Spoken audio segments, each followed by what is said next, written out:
우리 사랑하는 교회 성도 여러분, 한 주간 평안하셨습니까? 또 사모하는 마음으로 예배 자리에 나오신 여러분들에게 하나님의 귀한 은혜가 임하기를 간절히 소망합니다. 오늘은 보라 내가 속히 오리니라는 제목으로 함께 은혜를 나누고자 합니다. 2025년 새해 첫 주 예배를 드린 지가 엊그제 같은데 벌써 또 마지막 주 예배를 드리게 되었습니다. 참 시간이 빨리 지나가는 것 같습니다. 그래서 나이가 50이면 50km 속도로, 60이면 60km, 70이면 70km 속도로 시간이 지나간다라는 그런 말도 있지 않습니까? 이 나이와 시간의 속도는 과학적으로는 증명이 안 돼 있지만 그러나 그렇게 느낀다라고 많이들 이야기를 합니다. 또 아마 여러분들이 올해 어떤 일들을 경험했느냐에 따라 이 시간의 체감 속도도 달라지지 않을까 싶습니다. 실제로 어떤 글에 보면 우리의 뇌가 새로운 경험은 기억으로 더 많이 저장을 하지만 익숙한 일상은 우리 뇌에 덜 저장이 된다고 합니다.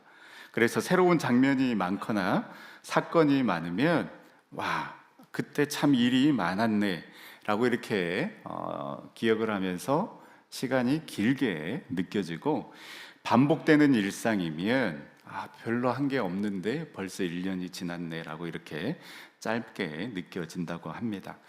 올해가 빨리 지나갔느냐, 또 늦게 또 지나가느냐, 느리게 지나갔느냐보다 여러분 더 중요한 것은 우리가 지금 이 자리에 있다라는 것입니다. 그래서 시간의 속도보다 더 중요한 것은 우리 한 사람 한 사람의 삶을 붙잡아 주시고 인도하여 주신 하나님의 은혜인 줄 믿습니다. 오늘 이 예배의 시간이 우리를 인도해 주신 그 하나님의 은혜에 대한 감사의 시간이 되고, 또 계속해서 우리의 선한 목자 되셔서 우리를 의의 길로, 선한 길로 인도하여 주실 그 하나님을 기대하며 나아가는 복된 예배의 시간이 되었으면 좋겠습니다. 저희 교회는 올해부터 그 온 세대가 동일한 말씀을 묵상한다라는 계획을 세우고, 이 교회학교 본문과 동일한 말씀을 묵상해 왔습니다. 이 간혹 맥주감사주일, 또 성령 강림주일 등 이 절기 때에 맞지 않는 본문이 있어서 조금 어려움이 있었지만, 온 세대가 이 똑같은 말씀을 묵상한다, 분명 장점도 있었습니다. 지난 12월 첫 주 토요일에 우리 신임 재직들 교육이 있었는데요. 대부분 작년 그리고 올해 등록한 새가족분들이 많이 계셨습니다. 전성교회에 어떤 점이 좋았느냐라고 이렇게 서로 이야기 나누고 또 함께 발표하는 시간이 있었는데요. 참 제 입으로 말하기 참 그렇습니다만은 윤선 담임 목사님의 말씀이 좋았다, 또 인상이 너무 좋다. 비웃는 것은 건강에 좋지가 않습니다. 그런 말들과 함께 전성교회 예배를 통해서 그 말랐던 그 눈물이 회복됐다. 그리고 다음 세대 교육에 진심이 느껴졌고, 교회 분위기가 참 따뜻하고 좋다, 이렇게 좋은 말씀을 많이 해주셨는데요. 한 집사님 가정의 말씀이 기억에 남습니다. 아이들과 동일한 본문 말씀을 묵상하고 말씀을 들으니 주일 저녁이나 가정 예배 드릴 때 자녀와 신앙 이야기를 함께 할 수 있어서 너무 좋다라는 말씀을 해 주셨습니다. 오늘 어떤 말씀 들었어? 엄마 아빠는 목사님을 통해서 이런 말씀을 들었는데, 이렇게 자연스럽게 말씀을 나누면서 신앙 이야기를 할 수 있었고, 그러면서 우리 아이들이 생각보다 예배에 집중하고 목사님, 전도사님들의 말씀을 잘 듣는구나, 이게 너무나도 감사하다라고 나눠주셨는데, 그 나눔이 저에게도 큰 힘이 됐습니다. 사실 저는 그냥 책 한 권 딱 정해서 강해 설교식으로 설교하는 게 저한테는 맞는 것 같습니다. 그래서 성도님들 중에서 목사님 빌립보서, 또 이렇게 히브리서 강해 설교할 때가 좋았다라고 말씀해 주시는 분들도 많이 계셨는데요. 그러나 이 온 세대가 동일한 말씀을 듣고 나눈다는 것, 이 또한 분명한 장점이 있기 때문에 계속해서 이러한 방향으로 나아가려고 하는데요. 그럼 왜 2025년 이 마지막 주에 계시록 22장 말씀일까? 제가 곰곰이 생각해 보니까 이 총회 교육부에서 첫 주에 창세기 1장 1절 말씀을 묵상했으니 마지막 주니까 계시록 22장 말씀을 그냥 끼워 맞춘 게 아닌가라는 생각을 해보게 됩니다. 그러면서 우리가 성경 말씀을 다 이렇게 묵상을 했다라는 그런 의미로 계시록 22장 말씀을 택한 것 같습니다. 오늘 이 말씀을 통하여서 한 해를 마무리하고 새해를 기다리는 지금 이 시점에 우리에게 어떤 도전을 주는지, 또 우리가 결단해야 될 것들은 무엇인지 묵상해 보며 은혜를 나누고자 합니다. 오늘 본문 말씀을 통하여서 우리 주님은 어떠한 분이신가 함께 묵상해 보고자 하는데요. 많은 분들이 이 요한계시록을 어려워합니다. 상징이 많고 뭔가 무서운 것 같고, 그래서 결국 이단들이 우리들에게 접근할 때 이러한 상징들을 자의적으로 해석하면서 너희들 이거 몰랐지? 교회에서 이런 거 안 가르쳐 주지? 라고 이렇게 호기심을 자극해서 우리 교인들을 유혹하는데요. 여러분, 이 요한계시록은 상징을 해석하는 책도 아니고요, 우리를 겁주려고 하는 책도 아닙니다. 요한계시록은 박해와 혼란 속에 있었던 교회와 성도들이 끝까지 그 믿음을 지키도록 권면하는 책이 바로 요한계시록입니다. 그래서 우리가 이 요한계시록을 읽을 때 놓치면 안 되는 것이 무엇이냐? 이 책은 겁주려고 기록된 책이 아니라 우리의 시선을 바르게 들어 올려서 끝까지 믿음으로 살게 하려는 책이 바로 요한계시록이다라는 것입니다. 그래서 어떠한 상징에 막 너무 거기에 이렇게 집착하는 것이 아니라 이 당시에 그 박해와 고통 가운데 있는 사람들 끝까지 믿음을 지키도록 권면한 책이 이 요한계시록이구나. 그래서 우리가 가져야 할 질문은 세상이 어떻게 되는 거야? 라고 여기에 관심을 갖는 것이 아니라 우리 주님은 어떤 분이시고, 그래서 교회와 성도가 어떠한 믿음을 가지고 살아가야 하는가, 이 요한계시록을 묵상하면서 우리가 가져야 될 질문이고 답을 찾아야 될 질문입니다. 오늘 22장은 이렇게 시작합니다. 1절에서 5절 말씀해 보면 우리가 누리게 될 새 예루살렘의 모습을 묘사하고 있는데요. 생명수의 강이 하나님과 어린 양의 보좌로부터 흐르고 그 강 좌우에 생명나무가 있어 열매를 맺고 그 잎사귀는 만국을 치료합니다. 그리고 다시는 저주가 없고 하나님의 종들이 섬기며 하나님의 얼굴을 뵙고 밤이 없고 하나님이 친히 비추어 주시는 그 모습을 기록을 하고 있는데요. 이 장면은 끝까지 믿음을 지킨 자들, 계시록 21장 27절 표현에 의하면 생명책에 기록된 자들이 누리게 될 그 영광스러운 모습이라고 할 수 있습니다. 이 영광의 그림을 보여준 다음에 6절의 천사가 이렇게 선언합니다. 이 6절부터가 이제 요한계시록의 결론이라고 할 수 있는데요. 우리 6절 말씀 다 같이 한번 읽어보도록 하겠습니다. 또 그가 내게 말하기를 말은 신실하고 참된지라 주 곧 선지자들의 영의 하나님이 그의 종들에게 반드시 속히 되어질 일을 보이시려고 그의 천사를 보내셨도다. 아멘. 이 말은 신실하고 참된지라. 여러분, 이 계시록 전체의 말씀을 받는 말씀이라고 할 수 있습니다. 지금까지 한 말씀, 그리고 지금까지 보여준 그 환상, 신실하고 참된 것이다. 다른 말로 표현하면 믿을 만한 것이고 반드시 일어날 일이다라는 것이죠. 그런데 여러분, 이 신실하고 참되다라는 말이 참 위로가 됩니다. 이 말은 2025년 마지막 예배를 드리고 있는 우리에게 그냥 좋은 말로 위로만 받고 끝내라가 아니라 이 약속은 붙잡고 의지해야만 하는 약속이다. 하나님이 어떤 분이신가를 우리에게 분명히 알려주고 있는 말씀이라고 할 수 있습니다. 왜 이 말이 위로가 되고 우리를 살리는 말이 되는 것입니까? 왜냐하면 우리 자신을 보면 신실하지 못하기 때문입니다. 우리는 마음이 흔들립니다.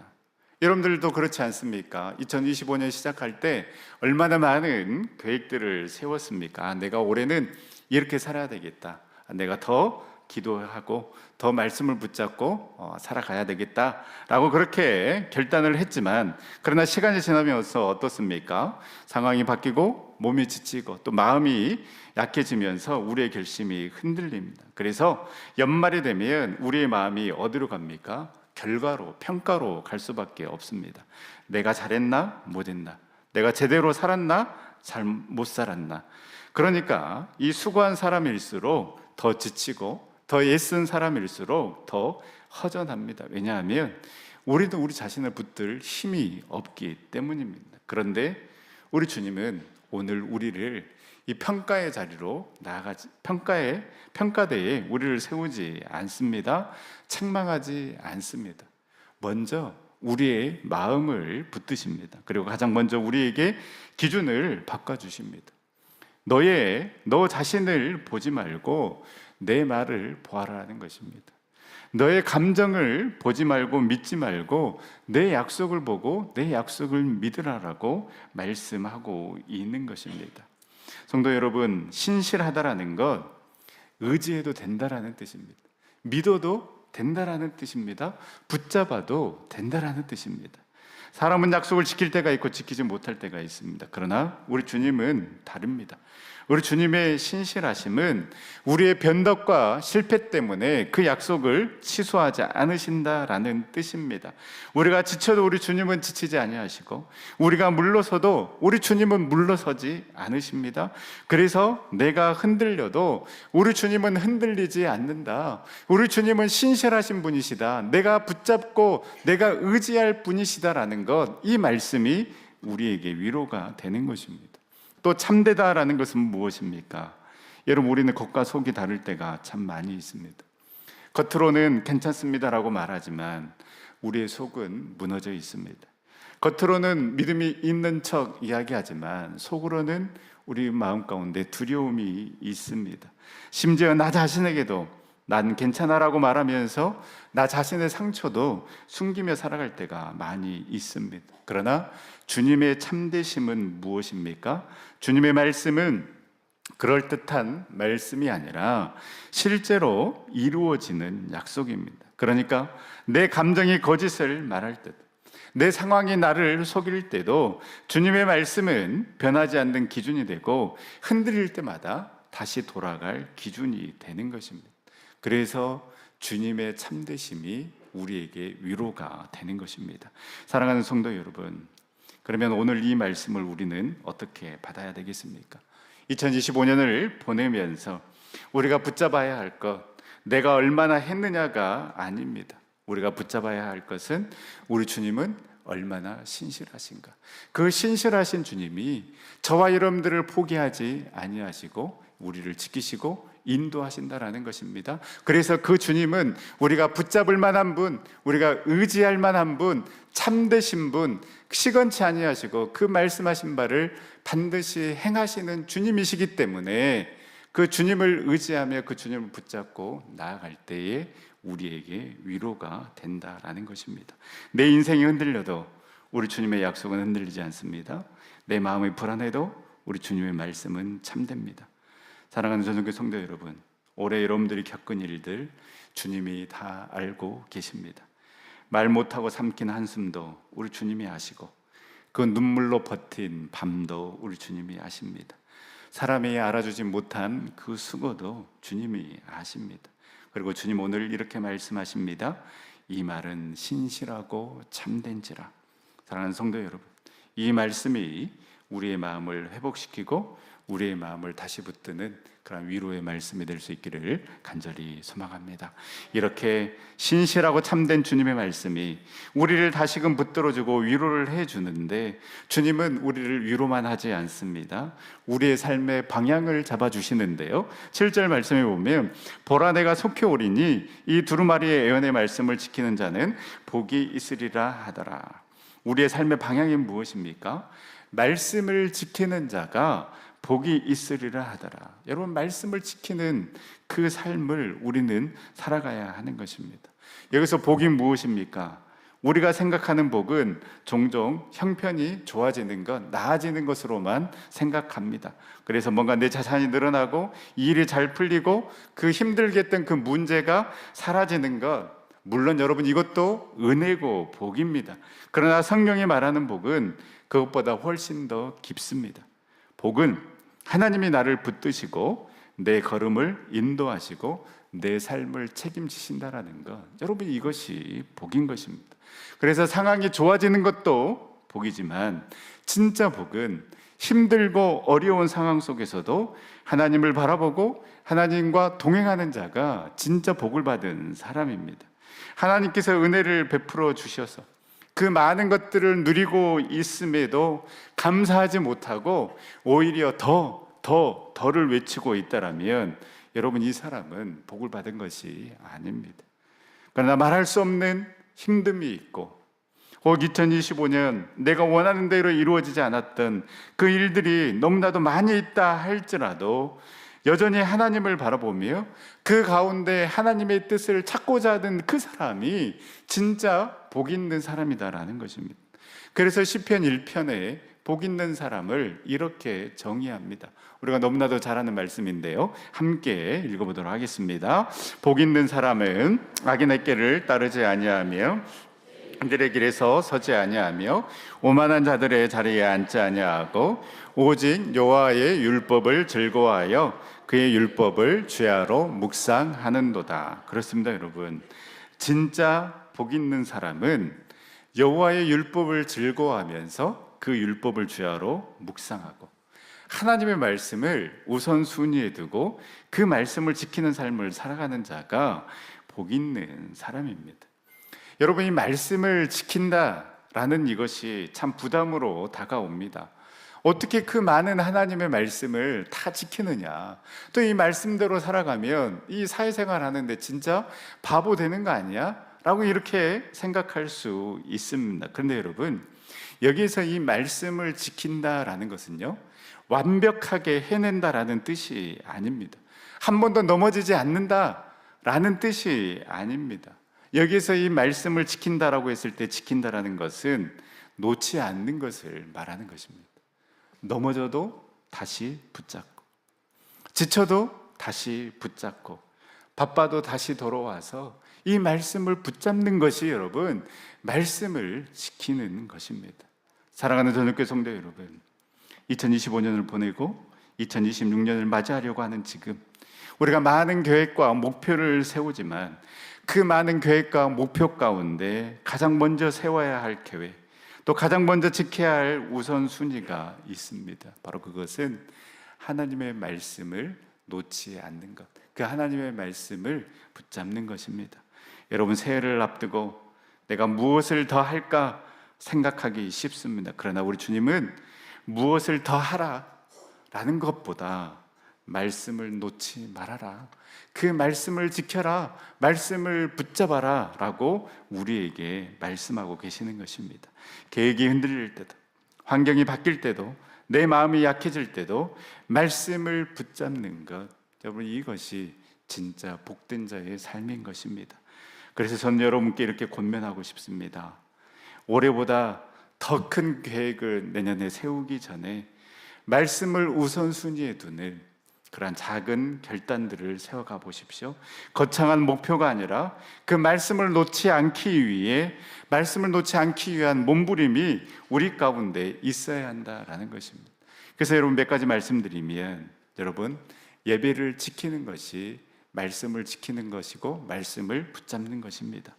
예배는 여러 스케줄 중에 한 부분이 아니라 내 인생의 방향을 하나님께 맞추는 자리입니다. 예배가 무너지면 마음이 무너지고요, 마음이 무너지면 삶이 무너집니다. 그래서 새해에는 여러분 이 예배의 자리를 지킴으로 그 말씀을 붙잡는 그런 복된 삶을 살아갈 수 있기를 간절히 소망합니다. 그래서 여러분, 우리가 드려지는 이 주일 예배 신령과 진정으로 우리가 드렸으면 좋겠습니다. 그리고 제가 말씀드리지 않습니까? 일주일에 한 번 새벽 예배, 그래도 교회에 나와서 기도하면 어떻겠나. 그리고 금요 기도에 한 달에 한 번이라도 금요 기도회에 나와서 우리 교회를 위해서, 나라와 민족을 위해서 기도하기로 여러분들이 결단했으면 좋겠습니다. 세상에 이런 목사가 어디 있습니까? 매일 새벽 나오라는 것도 아니고 제발 일주일에 한 번 나와서 좀 기도하자라는데, 매주 금요 기도회에 나와서 기도하는 게 아니라 한 달에 한 번이라도 나와서 기도하자라고 이렇게 요청하는 목사가 여러분 어디 있습니까? 그런데 이것도 안 한다라면 여러분, 과연 우리가 하나님을 사랑한다라고, 하나님을 따른다라고 할 수 있겠습니까? 여러분, 두 번째는 이 관계 속에서 말씀을 지키고자 힘써 보십시오. 내가 내 말이 거칠어지지 않도록, 그리고 쉽게 판단하지 않도록, 그리고 상처 준 것이 있다라면 내 자존심 세우지 말고 미루지 않고 푸는 것, 그다음에 용서할 것을 미루지 않는 것. 여러분, 내가 사용하는 그 언어의 온도를 조금만 높여도 여러분, 우리의 관계는 훨씬 부드러워지고 관계로 인한 갈등은 줄어들게 될 것입니다. 우리가 말씀을 머리로만 아는 것이 아니라 말씀을 행함으로 말미암아 우리의 관계 속에 참 기쁨과 하나 되는 그 놀라운 은혜가 넘쳐날 수 있기를 간절히 소망합니다. 세 번째는 우리의 일터와 삶의 자리에서 그 정직과 성실한 모습으로 살아가는 것, 바로 이것이 여러분 말씀을 붙잡는 것이고 말씀을 지키는 것입니다. 세상은 대충 넘어가려고 해도 하나님 앞에서 나는 그렇게 살아갈 수 없습니다. 말씀이 이렇게 나와 있으니, 내가 그렇게 말씀을 묵상했으니, 나에게 주신 하나님의 음성이 분명히 내 마음 가운데 역사하고 있으니 내가 말씀대로 내 삶의 자리에서, 또 직장의 자리에서, 세상의 자리에서 내가 살아가겠습니다라고 그렇게 여러분들이 결단하고 실천할 수 있는 것들이 무엇인지 여러분들이 한번 생각해 보고 그 삶의 자리에서, 일터에서 내가 하나님 말씀대로 살아가 보겠습니다. 말씀을 붙잡겠습니다. 그래서 여러분, 세상 사람들로부터 정말 당신이야말로 진정한 그리스도인이구나, 예수의 향기가 나는구나라는 그런 말을 들을 수 있는 저와 여러분들이 될 수 있기를 간절히 소망합니다. 여러분, 거창한 것 아니지 않습니까?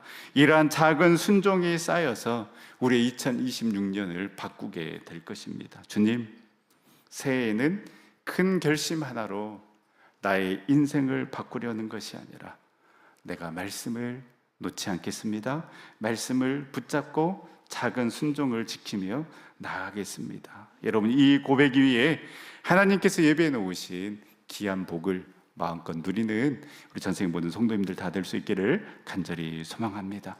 여러분, 이렇게 말씀을 붙잡고 지키는 삶이 왜 복입니까? 우리가 이렇게 말씀을 붙잡고 한 걸음 한 걸음 걸어갈 때 그 길 끝에 우리를 기다리는 분이 계시기 때문입니다. 그래서 주님은 7절에 또 하나 말씀을 선포하십니다. 보라, 내가 속히 오리니. 여러분, 우리 주님은 다시 오실 주님이십니다. 요한계시록 22장에서만 보더라도 보라, 내가 속히 오리라는 표현이 7절, 12절, 20절 이렇게 세 번이나 반복되고 있습니다. 반복된다라는 것, 반드시 오신다라는 것입니다. 예수님께서 속히 오리라고 약속하셨는데 우리는 이 질문을 할 수밖에 없습니다. 아니, 이 속히 오리라고 하신 말씀 벌써 2000년이 지났는데 도대체 언제 오시는 건가? 이렇게 생각할 수 있는데요. 여러분, 이 속히라는 단어는 언제 쓰는 말입니까? 다급한 상황에 있는 사람을 안심시킬 때 쓰는 약속의 표현인 것입니다. 여러분들의 가정에서 남편들이 아무 말 없이 늦게 들어온다. 그럼 어떻게 합니까? 바로 전화하시지 않습니까? 언제 들어와? 보통은 이렇게 좋은 목소리로 안 하시죠. 언제 들어오냐고, 늦게 들어오면 늦게 들어온다고 연락을 줘야지 라고 이렇게 이야기를 합니다. 그러면 곧 들어가 이야기를 하죠. 그러면 이 곧 때문에 부부싸움이 납니다. 곧 들어온다며 왜 이제 오냐고 이렇게 따지기 때문입니다. 참 남편들은 억울합니다. 일 끝나고 바로 들어왔는데도 이렇게 집에서 구박받고 참 불쌍한 존재입니다. 그런데 여러분, 선물을 사달라고 조르는 아이를 생각해 보시면, 여러분, 선물을 언제 사줄 것이냐고 몇 번이고 물어본 아이에게 금방 사줄게 라고 이렇게 약속했더니 이 아이가 어떻습니까? 네 하고 자기 할 일을 합니다. 여러분, 이 두 가지를 보면 믿음이 약한 사람에게는 이 곧이라는 것이 시간의 의미로 들리지만, 믿음이 강한 사람에게는 이 금방, 이 시간 금방, 곧 이 말은 어떻습니까? 약속을 지키는 의미로 다가오는 것입니다. 요한계시록에서 속히는 시간을 말하는 것이 아니라 확고한 의지가 담긴 말입니다. 그래서 여러분, 반드시 다시 오시리라는 이 주님의 약속은 우리에게 참 소망이 되는 것입니다.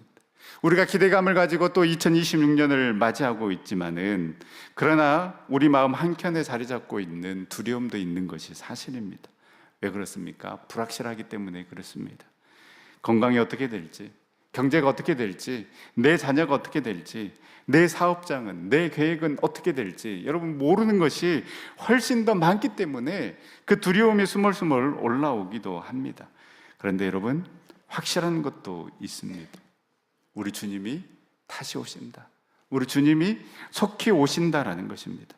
불확실한 것을 바라보면 두렵지만 확실한 약속을 붙잡으면 여러분 소망이 되는 것입니다.